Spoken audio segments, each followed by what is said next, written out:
Hi, I'm Jim Westlyn, and on this one I want to talk about harmonics. Harmonics are the term that are used for these nodes that you find on the string that allow the string to vibrate freely across the whole thing. Now that word node sometimes throws people, and I'm going to start out with first what are called natural harmonics. When I'm not doing anything on the neck of the guitar except the harmonic, I'm using open strings. And we've really got three of them on the neck that are pretty active. It's possible to use others, but these are the threes you'll hear most often. That first thing that you just saw me do is across the 12th fret. I'm very, very lightly with my left hand touching the string above the fret, not behind it like I would when I fret, but directly above it. And because of that, the string vibrates in two parts. In fact, it's vibrating everywhere except where I've touched it, which is the reason it's called a node. It's a physical principle, as in physics. So here it is on the 5th string, 4th, 3rd, 2nd, and 1st. Now the string is vibrating twice as fast, which means 1 octave higher than the open string is. Here, using the 1st string, here's the open E, here's the harmonic at the 12th fret, an octave higher. So the string's divided in halves. Now, if I do the same thing this time at the 7th fret, now the string is divided in thirds. It's ringing from here to roughly here, and then to there. So the node is directly above the 7th fret, and the sound that I'm getting is an octave plus a perfect fifth higher than the open string. So it sounds like this.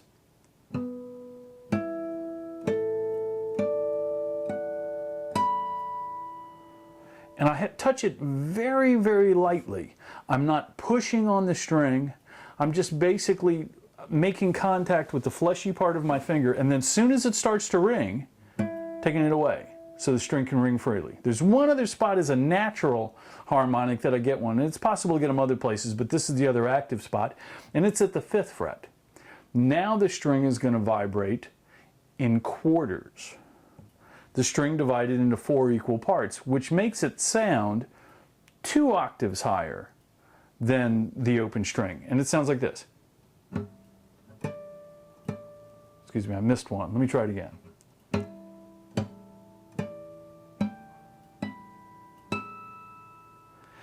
Not as loud, not as well sustaining. It's got a kind of a different tone to it, but it's because the string is vibrating in much smaller sections.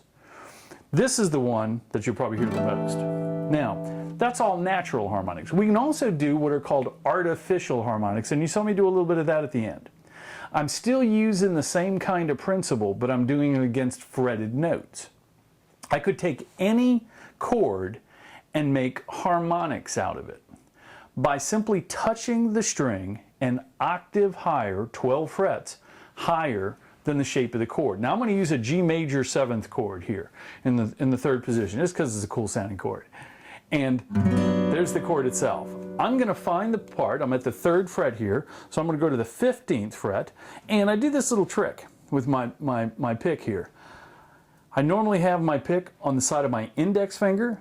I'm going to do this. Cool, huh? All I'm doing is moving my index finger out and laying the pick the exact same way now on my middle finger, so that I've got this finger available. Now I'm still doing the same bend and flex kind of thing, only now with the pick here. So I'm touching the string directly above, in this case, the 15th fret, 12 plus 3, do the math, and shaping the chord by going 12 frets higher. So the first thing I'm touching is the 15th fret of the 6th string. 5th string isn't involved in this. The 16th fret of the 4th string, 16th fret of the 3rd string, back to the 15th fret for the 2nd string. Here's the chord itself. Here's the harmonics of that chord. Big bell-like tone. Now, I can do this on any chord that I choose. All I'm doing is outlining the shape of the chord.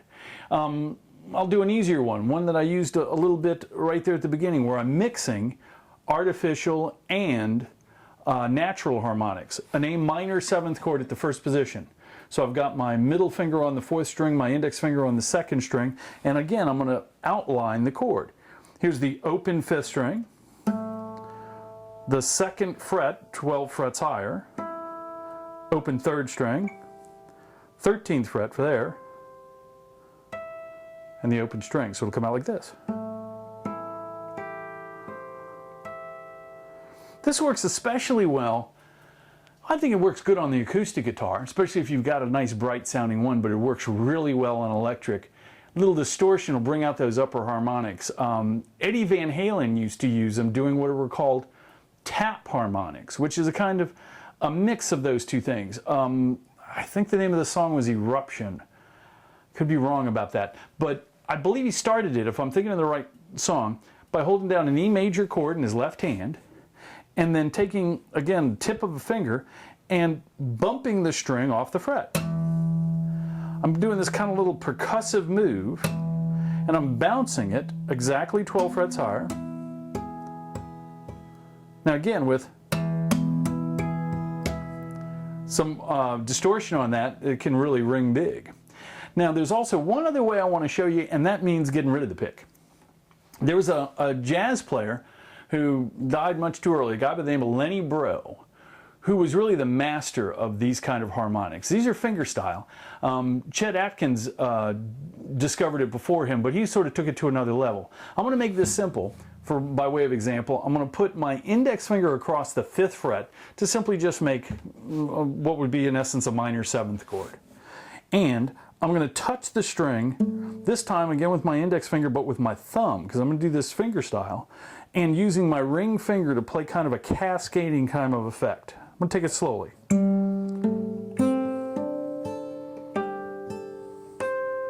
One more time. Because of the mixture of fretted notes and harmonic notes,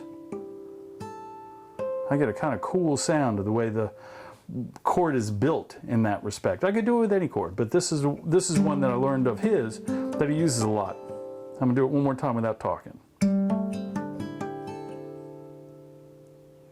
So try that out in your playing. Find some chords and take some liberties with it to find out what works best for your hand and see where you can use it. I'm Jim Westlyn.